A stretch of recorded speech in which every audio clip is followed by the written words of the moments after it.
Late summer.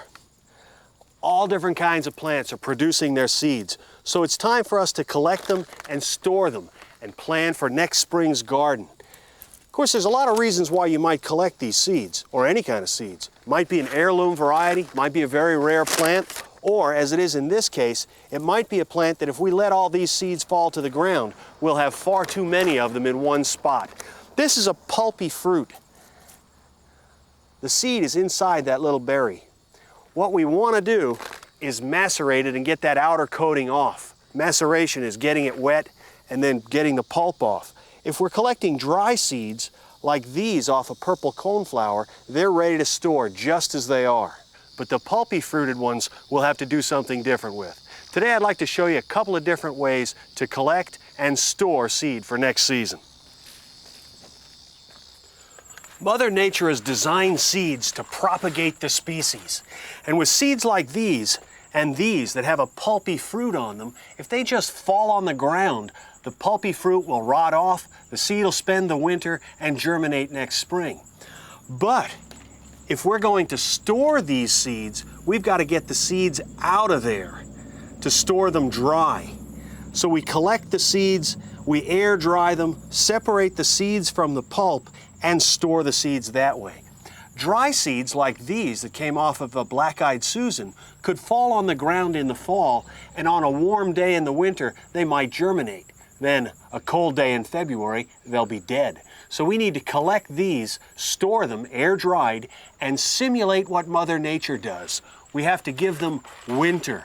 We store this jar in the crisper drawer of our refrigerator. And likewise, the macerated seeds, once they've air-dried, we store those cold in the crisper drawer of the refrigerator. If we've got a great many of these to macerate or to separate the seeds from the pulp, it's easiest to soak them in water for several days and then smudge them up and then pour off the water, and we'll find that the seeds will separate easily from the pulp. Other seeds, like this one off a cactus, are ready to store as soon as we air-dry them. Now, it's important to collect your seeds when they're at their peak. This morning glory, for instance, is not ready. The seeds inside won't be ripened. They need to be dried out, like these are. And then when you break them open, you'll find nice, big, healthy seeds that are ready to store. And again, it's important when you do your collection. Some plants, this one, you'll need to collect them when they're still in bloom. The reason? This plant is designed to scatter its seeds. As it dries, it virtually explodes, throwing its seeds everywhere. So you have to get them before they do that. General rule of thumb, with dry seeds, store them cold immediately, cold and dry. With pulpy, fleshy fruited seeds, clean off the pulp, that's called maceration, separate them, air dry the seeds, store them cold and dry for the winter. And then you'll be ready to plant next spring. But before you plant, let's do some planning. Let me give you a few good ideas.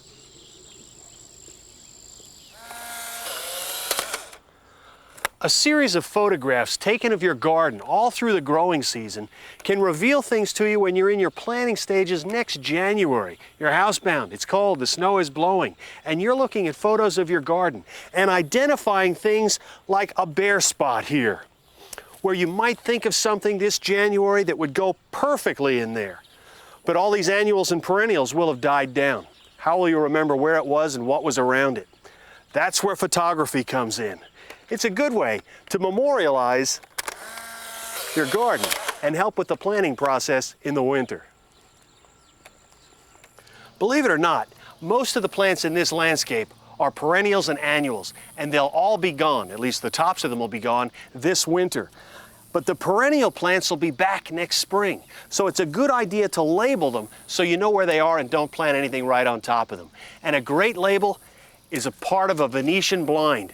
Cut it, write on it with a magic marker, stick it in the garden, it'll last all winter. It was cheap, it was simple, and it's a great way to label the plants in the great outdoors.